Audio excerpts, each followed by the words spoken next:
Zaman hayır olsun saygılı seyirciler. Efirde program Alafidir'in büyük alalım. Bugün bizde misafirlikte stüdyoda Dilema Skype'ın yardımından bulunan Hope for Fond'un Moldova'daki ofisin başı Ivan Ivanchev. Ivan, hoş geldiniz bizim bugün programımıza. Bakmayarak dil stüdyamızda siz ama bugün biz sizinle bağlandık Skype'dan. Gene de hoş geldiniz. Hoş görelim sizi. Sağ olasınız. Hani teklif ettiniz beni sizin stüdyanıza, online stüdyanıza. Memnunum sizinle görüşmek. Sanırım biz de bugün memnun kalacağız bizim laf etmemizden. Çünkü niyetleniriz güzel konuları açıklama bugün sizinle. Elbette ki İvan, bizim programın kendi var senaryosu. Her zaman biz çekiliriz bizim misafirlerle laf etme onların küçüklüğü için. Nereden var mı nasıl bugünkü zanaatla bağlantı küçüklükten nasıl geçti sizin küçüklüğünüz? Bilemem siz çadırdan kendiniz. Da öyle ben bütün benim yaşamımını 2016'ya kadar Gagauzya'da yaşadım. Çadırlunga'da doğdum ben. Hem 12. klasa kadar orada öğrendim. Çadırlunga okulunda. Hem ondan sonra liseye girdim. Lisede de Türeski Lisesi'nde onu bitirdim. Aşağı yukarı bütün benim gençliğim orada geçti. Kalabalık mahallede büyüdünüz? Da benim biliyorsunuz benim ailemi. Benim ailemde sadece iki kardeşiz biz. Ben ve benim küçük kardeşim. Ama benim annem ve babam hep isterdiler daha çocuk. Ama maalesef yapamadılar onlar sağlık dolayından ve bir gün geldi onlar bize böyle konuya girdiler. Söylediler bize Ivan, Dima, представьте, eğer siz gidesiniz ormanda da görürsünüz bir köpecik yatıyor listede ve yaklaştığınız zaman görürsünüz hani köpek öldü ama köpeğin yanında onun yavruları var. Ne yapacaksınız? O yavruları alacak mısınız? Tabii ki alacağız dedik. Böyle yaklaştılar bize. Sonra da söylediler bize bir niyet var. Çok düşünüyorduk biz bunu. Bir çocuk var hastanede, Çadırlunga hastanede. Onların annesi babası vefat etmiş. Ve bizim böyle bir желание, öyle bir isteyiş geldi, arzu. İsteğimiz var. Böyle bir isteğimiz var. Ayrıtlık çocuk almak isteriz. Biz kabul ettik. Tabii ki o kız da 3 yaşındaydı. Zor onun yaşamaydı. Bu ayrı bir program bunun için anlatma ama çocuğun çok zordu. 3 yaşında konuşmadı, gezemerdi. Çok zordu onun. Ve böyle aldılar onlar bu kızı ailemize ve bugüne kadar artık kaybettim sayısını. Herhalde 12 tane çocuk onlar ayrıtlı kalmışlar. Ve babanız, ananız hem babanız 12 uşak ayrıtlı kaldılar. Evet. Helal onlara. Evet. Ve benim gençliğim birinci aldılar. Ondan sonra onun kız kardeşi çıktı. İnternata büyüyormuş. Onu da aldık biz. Onların büyük kardeşi vardı. Ama büyük kardeşi kendi istediği okulda kalmaya, okulu devam etmeye bize gelmedi. Ondan sonra 3. kız aldık, o duymadı. Ondan sonra 4. kız aldılar. Ve ben okuduğum zaman her zaman bizde artık 5 çocuk var. Yani büyük ailemizde büyüdük biz. Helal ananıza babanıza. Ben sanırım hani bugünkü günde böyle bir geniş bir jest yapmak için pek pahalı tutar. Hepsi bir de uşak alır. Çoğu bir de uşak ayrıtlık alamır. Sizin ananız babanız almış 12 uşak. Onlara Allah uzun ömür versin. Sayım hani bu ayrı bir onlara bir gramata lazım vermeye. Çünkü bu büyük bir iş. Sanırım hani o uşaklar da kısmetli ki yönlerine yaşam alanında peydalandı bu insanlar da onları bir aileye topladı ve gösterdi hani bu dünyada aile başka türlü var nasıl olsun. Tabii, tabii, tabii. Bugüne kadar artık iki kız artık evlendiler. Onların çocukları var. E, Ve çok mutlular onlar. Güzel bir örnek. Sanırım hani bu örnek bu örneği belki siz de öteye doğru ilerleteceğiniz. Çünkü yani bu iyi bir iş, iyi bir jest hangisini hepsi yapamaz. Sadece geniş kalpli, büyük kalpli insanlar var. Nasıl gitsinler böyle bir adıma da yapsınlar bu işi. Elbette ayrı benden ayrı bir sağ ol onlara söyleyin. Sağ olun. O zaman sizin küçüklüğünüz geçti kalabalıkta, küçüklüğünüz geçti böyle şenlikte, çok sesli, çok aktif bir küçüklüğünüz oldu. Geldiği zaman zanaatı ayırma, üniversitede sanırım hani gittiniz. Hangi zanaatı seçtiniz? Okulu bitirdiğim zaman, liseyi bitirdiğim zaman ben Türkiye'ye başvurdum. Türkiye'de hukuk fakültesi, jurist. Hukuk fakültesine, hak fakültesine başvurdum. Orada 2 sene okudum ben, 2010'a kadar. Ondan sonra Türkiye'de kanunlar değiştirildi ve benim diploma Moldova'da geçemez. Yani Türkiye'de bitirdiğim zaman Moldova'ya dönmem lazım ve bu diplomayı yeniden lisans almak lazım ki burada geçerli olsun. Bu lisansı almak için daha 3 sene okumam lazım Moldova'da. Aynı bölümde, aynı fakültesinde. Ve ben karar verdim Moldova'ya döneceğim. Ve Moldova'da Kişinev Üniversitesi başvurdum. Uluslararası ilişkiler ve uluslararası ekonomi. 3 sene bu diplomayı aldım. Ondan sonra bitirdiğim zaman Komrat Devlet Üniversitesi'ne master'a girdim. Business Administration bölümüne. Onu bitirdim. Ve hemen Gagauzya'da çalışmaya başladım. Bizim İspanyolumuzda Dışişleri Bakanlığı'nda. Helal size de böyle bir seçim yapmışsınız. Çünkü çoğu kim hani başka devletlerde öğrenir hem eğitim kabul eder. Üzücü ama savaşırlar kalma o devlette ama siz bak seçmişsiniz, girmişsiniz geri. Pişman olmayasınız mı? Bugün hani döndünüz geri bırakıp Türkiye'yi orada belki bir kariyera kendinize yapacaktınız. Hiçbir zaman pişman olmadım. Ayrıca çok memnundum ki ben Moldova'ya döndüm. Benim ana toprağıma. Ben de Kişinev'de liseyi bitirdiğim zaman, üniversiteyi bitirdiğim zaman bende seçenek vardı. Nerede master yapayım? Kişinev'de veya Romanya'da veya Avrupa Birliği'nde üniversiteler vardı. Ama özellikle ben Komrat Devlet Üniversitesi seçtim ki orada bu diplomayı alayım ve o zaman çok iyi hatırlıyorum ki Gagauzya'da iş bulmaya isterdim. Yani Gagauzya'da ana toprağımda çalışmaya isterdim. Benim ana seçeneğimdi. Ama bugün siz artık bırakıp Gagauzya geçtiniz Kişinev'a, işiniz değişti. Bugün siz Nezbençik etmeler dedim. Hope for Fond'un Moldova'daki ofisin başıysınız. Bu projekt nereden yüze çıktı? Bu sizin mi projekt olsaydı nasıl bu peydalandı bizim Moldova'da? Ne zaman? Bu projekt Moldova'ya 3 sene önce geldi. Ben onlarla Covid'den sonra, ne zaman Covid bitti, Covid'den sonra İngiliz insanlarla buluştum. Bu çok şeydi, неожиданно, bilmiyorum. Ansızdan oldu. Ansızdan oldum. Onlarla böyle ansızdan görüştüm. Ve onlar benimle görüşmeye istediler. Daha sık onlara yardım ederdim ben. Tercüme yapıyordum onlara.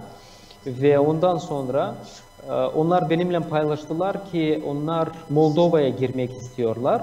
Moldova'da da onlarda seçenek vardı. Romanya'da ofis açmak, Ukrayna'da veya Moldova'da. İşte biz tanıştık, görüştük ve onlar karar verdiler ki Moldova'da ofis açacaklar ve bana böyle bir teklif vermişler. Eğer ben istersem onların temsilcisi Moldova'da olmaya ve böyle başladı bizim ilişkilerimiz. Böyle başladı Hope for Moldova ofisimiz. Ne orada yardımlar siz yaparsınız? Humanitar yardımlar mı, para mı, teknika mı, yemek mi? Ne orada? Şimdi adımız Hope for. Hope, umut. For İngilizceden 4 demek ve açan duyarsanız for Umut için, umut için. Umut için, for için demektir. Ve bizde 4 tane yolumuz var. Bir, biz yoksullara yardım ederiz, yoksul insanlara yardım ederiz. İkincisi, biz yardım ederiz insanlara kim жертва насилия в семье, да? Biz yardım ederiz insanlara kim hangilarda konflikt var onların ülkelerinde. Mesela Ukrayna vatandaşlar açan savaş başladı Ukrayna'da. Biz hemen başladık Ukrayna vatandaşlara yardım etmeye. Ve dördüncü bu природные kataklizmi. Ekologik uğrunda. Ekoloji uğrunda. Mesela hatırlarsınız Türkiye'de deprem çok büyük bir deprem vardı Hatay bölgesinde. Ve Türkiye Büyükelçi bize telefon açtı, yardım istedi. Biz anında 2 tane tır gönderdik Türkiye'ye. Ayrıca biz de uçtuk Türkiye'ye, Hatay'a gittik. Orada da yardım ettik insanlara. Bu ana 4 direksiyon nerede biz çalışıyoruz? Biz doyuruyoruz insanları. Şimdi biz Moldova'daki en büyük yardım desteği import ederiz. Büyük Britanya'dan, Avrupa Birliği'nden biz Moldova'ya bu yardımı getiriyoruz ve Moldova'da onu dağıtıyoruz. Ve 4 ay önce biz artık Ukrayna'da da açtık ofisimizi. Ukrayna ne türlü yardım götürüyorsunuz? Yemek mi, ruba mı? Aynı. Yemek, ruba, ondan sonra ayakkabı, var hijyen, gigiyena da. Bizde çok destekleyici var Avrupa Birliği'nden, Mare Britanya'dan ve onlar çok büyük destek, yardım getiriyorlar bize. Birinci bizim en büyük partner da Велика Britanya'daki Bitfood kampanyası. Onlar bir senede bize yarım milyon euro civarında yemek getiriyorlar. İkinci bizim partnerimiz bu sene 2013 senede biz Moldova'ya getirdik ruba, yeni ruba, ikinci el değil, yeni rubalar aşağı yukarı 7 milyon euroya civarında ruba getirdik yardım olarak. Sizin bu fondunuza istediği insanlar var mı eklensin? Diyelim Moldova'dan istiyorlar yardımcı olma, var mı böyle olaylar? Tabii ki. Moldova'daki kim bize yardım etmek ister? Evet, tabii ki. Bizde daha çok biz fondlarla çalışıyoruz. Moldova'daki fondlarla. Açıkçası pek çok yok böyle şahsi insanlar, özel insanlar kim yaklaşsın ve söylesin biz sizi desteklemek isteriz. Var ama çok az insanlar ama daha çok kurumlar, Moldova'daki kurumlar. Mesela biz 2 ay önce Moldova Gaz ile sözleşme yazdık Vadim Bey'le, Vadim Çıban Bey'le ve onlarla beraber biz Kişinev'teki hastane var. Orada çocuklar tuberkulozla hastalar, küçük çocuklar ve onlar için beraber biz oyun parkı yapacağız. Ondan sonra bizde var planlarda Premier Enerji fondu ile bağlantı kurmaya ve onlarla da biz gerçekleşeceğiz değişik programları sosyal kurumda ve biz çok çalışırız aynı kurumlarla kim destek yapar Moldova üzerinde. Gagauzya'da var kurumlar, Moldova'da onlarla biz paylaşırız. Çünkü biz sadece 6 kişiyiz burada Moldova'da ve bize bütün mallar gelir göstereceğim. Kusura bakmayın bu bizim skladımız ve biz yetişemeyiz. Bizim kuvvetimiz yok bunları çok dağıtmaya. Bu yüzden bize yaklaşıyorlar aynı kurumlar, kim aynı uğrunda çalışıyorlar ve biz onlarla paylaşıyoruz. Bu pek ıslah bir iş yapma bir yardımcı sanırım hani ananızın babanızın örneği olmuş size büyük bir örnek siz bu onların geniş kalbini humanitar yardımından ilerlediyorsunuz. Bu pek bir iyi bir iş ama bir başka soru bende var. Sizin yardımınla insanların, devletin durumu değişir mi? O sayede o böyle bir sade bir dayak mı olur diyelim şimdi bir aylık, 2 aylık zamana yardımcı olur ileri doğru yaşama. Var mı değişiklik görüyorsunuz mu devlette insanın yaşamasında? Ben görüyorum. Bende çok var kanıt bunun için ve örnekler. Şimdi nasıl biz çalışıyoruz? Biz sadece doyurmuyoruz insanları. Biz doyuruyoruz, getiriyoruz onlara yemek ama bizim planımız, bizim yaklaşımımız bu insanlara biraz değişik. Biz onlara yemek değil, balık değil ama udaçka veriyoruz. Bu böyle mesela yemek getirdiğimiz zaman veya ayakkabı veya kıyafet getirdiğimiz zaman biz bu ailelerle çalışmaya başlıyoruz. Bizde var sözleşme, hani onlar okuyorlar ve bu sözleşmede var bizim biz lazım yapalım onlara ve onların punktları var. Ne onlar yapması lazım. Mesela biz onlara yardım ederiz ayağa kalkma. Nasıl? Bir örnek var. Bağırçı köyünde bu aileyle biz çalışıyoruz artık daha fazla bir yıl fazla çalışıyoruz. 6 çocuk var. Ve onların babası hep yurt dışına giderdi çalışmaya, inşaatta çalışıyordu ve çok zaman onu kandırardılar. Biz bu aileye karar verdik yardım etmeye ve bu aile birinci niyet anne ve baba yanında olsun. İkinci baba burada bizim bölgemizde çalışsın.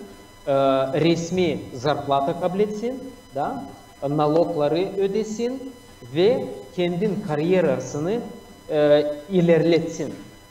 Biz ona yardım ettik CV yazmaya çünkü bunu bilmiyordu.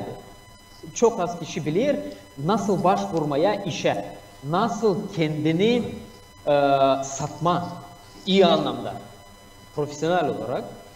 Ben yardım ettim onu CV yazmaya. Kendisi başvurdu Fujikura'ya, onu aldılar, o gitti, konuştu ve adam başvurdu. Biz ona yardım ettik, sağlık raporunu almaya, hastaneden, hepsini yapmaya. Ondan sonra biz onları evlendirdik. Çünkü onlar evli değildiler. Yaşadılar böylece çok yaşır, 6 çocuk. Biz onları evlendirdik. Çünkü böyle lazım. Çocuğun babası resmi olması lazım. Ve adam işe başladı. Tabii ki zor. İlk önce onlar insanlar bilirsiniz böyle kandırılıyorlar. Ben gideceğim Avrupa'ya, orada ayda 3.000 euroya kazanacağım. 4.000 euroya kazanacağım. Ama maalesef hiçbir zaman böyle olmuyor. Çok az kişiler mutlular ki buldular maaşısı ve bazen bulur ama 3 aya gider. 3 aya gider, 1000 dolar kazansa 3000 dolar getirecek eve. Ondan sonra ne? Evde kalması lazım. Geliyorlar, harcıyorlar parayı ama burada devamlı. Evet, sen kazanacaksın ilk önce 3000 lira veya 5000 lira kazanacaksın. Anlarım bu biraz az 1000 dolardan ama sen burada resmi çalışırsın. Sen güvenlisin.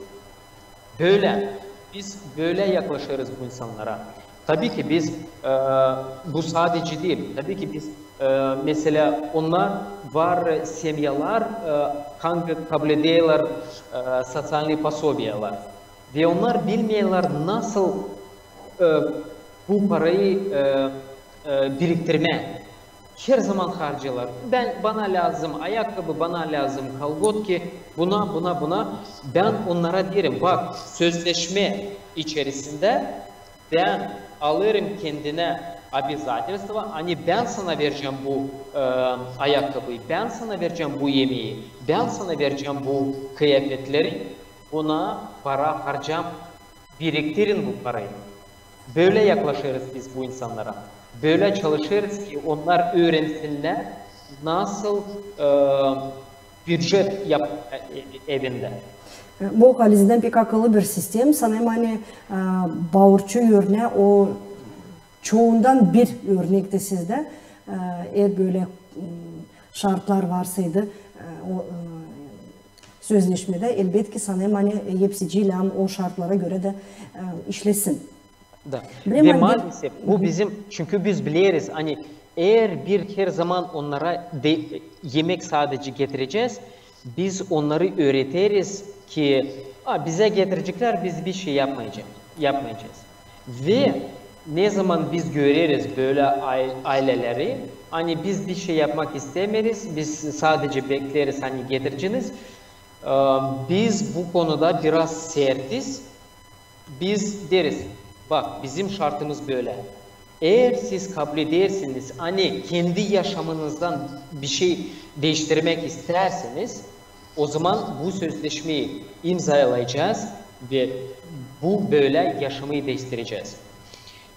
Tabii ki var insanlar kim çok zor durumda ve biz onları ayırmayarız. Tabii ki biz getiririz onlara yemek.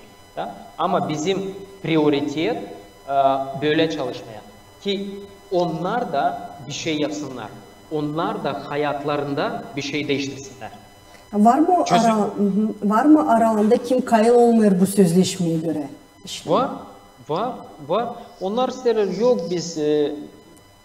biz bunu istemiyoruz. Ondan sonra var kim imzalıyor, ondan sonra uygulamıyor bunu. Var. Maalesef böyle insanlar var ve bu problem bizim sosyet, bizim bizim cümlemizin probleması bu. Da, bu ve biz burada bunu değiştirmeye, mentalitesini değiştirmeye. Doğru. Bunu en zor işi budu. Değiştirme insan mentalitesini elbette ki. Bremen Dilçok'tan siz gittiniz Kilimanjaro bayırına diyelim. Orada güzel bir iş yaptınız. Gagauzyan hem Moldova'nın bayrağını en yüksek noktaya diyelim battırdınız. Nereden bu fikir geldi? Neden böyle sevgi mi var sizde? Böyle bayırlara tırmanma olsaydı böyle projekt mi vardı? Hiçbir zaman sevgi planım yoktu bu bayrağa çıkmaya. Hepsi başlar bizim destekleyicilerden. Bizi çok insan destekliyorlar. Siz sordunuz ki Moldova'da bizi destekler ama Avrupa Birliği'nde, Великой Britanya'da var çok business, çok meşhur insanlar kim bizi destekliyorlar. Biz onlarla irtibat tutarız LinkedIn, var LinkedIn platformu, var Facebook, var Skype, var VKontakte ve LinkedIn. Biz daha çok LinkedIn'da çalışıyoruz ve bir meşhur, bir ünlü iş adamı, kadın bizi takip eder, bizi destekler. O bizim ambasador, o bizim pasol, bizim organizasyonun ambasadoru. Bir gün o post yazmış, hani o Kilimanjaro'ya çıkacak bizim fondumuz için, yardım etmek için. Ve o zaman biz bu insanları bilmiyorduk. 30 kişi katıldı ona. 30 kişi dedi biz de seninle gideceğiz, biz de seni destekleyeceğiz. Çünkü göreriz ne Hope4 yapar Moldova'da, ne Hope4 yapar Ukrayna'da ve onlar için biz de çıkacağız bu bayrağa. Böyle başladı. Tabii ki bunu duyunca, bunu görünce biz yapınca katılamardık. Çünkü onlar bizim için çıkıyorlar, biz de karar verdik çıkmaya. Böyle başladı ve ilk önce ben inanamadım. Hani bu bir şaka ama gittikçe artık şirket buldular, onlar kim bunu organize ediyor. Bize gönderdiler liste, ne biz yapmamız lazım, nasıl fizik antrenman yapmamız lazım, ne yemek lazım, ne yememek lazım, hangi yemekleri dokunmamak lazım ve ciddiye girdi bu. Ve birinci ayda yanvar, birinci ayda 30 kişi Kilimanjaro'da buluştular. Ben onları hiçbir zaman görmedim ama onlar bizi takip ederdiler. Ve biz başladık çıkmaya. 5 gün biz çıkardık bu dağa. 5 gün aşağı yukarı 6000 metre yüksekliğinde. Çok zordu. İnanılmaz zor bir iş. Bu ayrı program lazım bunu anlatmaya. Ama en sonunda biz bunu yaptık. Ve şimdi ben gerçekten söyleyebilirim ki bu benim en büyük podvig, böyle söyleyebilirim. Ve çok büyük bir gurur ki ben ilk Gagauz'um kim oraya çıktı. Çünkü ben araştırdım. Çıktığım zaman sonra indik. 2 günde biz inerdik aşağı. Ondan sonra bana fikir geldi. Ben Gagauz'um. Acaba ben ilk Gagauz'um. Araştırmaya başladım. Kim Kilimanjaro'ya çıkardı. Google'da araştırdım. Baktım gördüm hani Moldova vatandaşlar birisi çıkardı. Ama hiç görmedim, bulamadım ki Gagauz çıktı. Ve bu benim en büyük gururum. Söylediğiniz gibi 5 gün yukarı, 2 günde inmişsiniz aşağı, 7 gün inanılmaz bir yolunuz olmuş. Angısı sanayım hani siz daha çok uşaklarınıza da evlat boylarınıza hep anlatçınız nasıl siz çıktınız o güzel bayrağı böyle bir güzel bir iş yaptınız hani bayrağı battırdınız o büyük bayrağı. Kilimanjaro bayrağını affediniz. Bizim programın seçiyor sonuna ama bizde böyle bir adet var. Biz Marcel Proust listesinden, soru listesinden seçtik 5 soru. Anglarını elbette isteriz size de sorma. Onun için biz size tayları bu soruları açıklamadık, söylemedik. Bu sizin için ansızdan olur. Ama bize bu da meraklı. Hani bakma ansızdan ne cevaplar siz vereceğiniz. Onun için teklif ederim size cevap etmeye bu sorulara. Savaşalım. Ne en çok siz seversiniz insanda? Bizim insanlarımızda ben severim açıklığı, yardımseverliği ve bizim insanlar çok misafirperverler. Bunu gururla söylerim, bunu görerim ve bunu severim bizim insanlarımızda. Ne hiçbir zaman prost etmeyeceğiniz insana? Yalan. Sizin en sevdiği yemeğiniz hem de içmeyiniz? Ben Gagauz'um ama kusura bakmayın Türk yemekleri çok severim. İçmek? İçerim, portakal meyve suyu severim. Size dini kısmet ne o? Aile. Size dini Allah kimdir ya da nedir? Benim babam, benim gökteki babam, benim kurtarıcı. Sağ olun Sivan. Sanırım hani bugün bizim seyirciler de büyük keyif kabul ettiler. Sanırım hani siz olduğunuz çoğuna yeni örnek. Çünkü yardımcılık bugünkü günde bizde de insanlarda var ama ekonomik durumundan belki vakit hep insan kaçar iş içinde bulunur. Çok kere vakit de kalmıyor, bir komşuna da yardım edersin. Onun için sanırım hani siz bir güzel bir örnek, aileniz de güzel bir örnek. Köyümüze dini bir iyi bir egzemplar hangisine göre biz de lazım. Makar ki birazcık bir şeyler yapalım. Bu yaşamakta hani daha çok yardımcı olalım. Kendi yakın insanlarımıza makar ki ama yabancı insanlara da daha da büyük yardım lazım olur. Sağ olun sizin işiniz için. Bu büyük iş, büyük bir jest hangisini siz götürürsünüz. Bu büyük bir iyilik. Sanırım hani bunlar hepsi boşa değil. Dediğiniz gibi de yapmışlarını söyle hani boşa olmasın, ziyan olmasın, faydası olsun. Elbette ki bir elden doyurarken öbür elden de faydasını görmek lazım. Bütün Gagavuz cümlesinden size sağ ol deriz. Sağ olasınız. Hani teklif ettiniz bize ve iyi günler dilerim size. Saygılı seyirciler, sağ olun bugün bizimlendiniz. Diyelim not alamayın bugün. Biz de bağlantıdaydı Skype'ın yardımından Hope for Fond'un Moldova'daki ofisin başı Ivan Ivançov. Biz bugün laf ettik yardımcılık için. Sanırım siz büyük keyif aldınız bugünkü programdan. Unutmayınız yazılmayı bizim sayfalarımıza. Hem kalın sağlıcakla.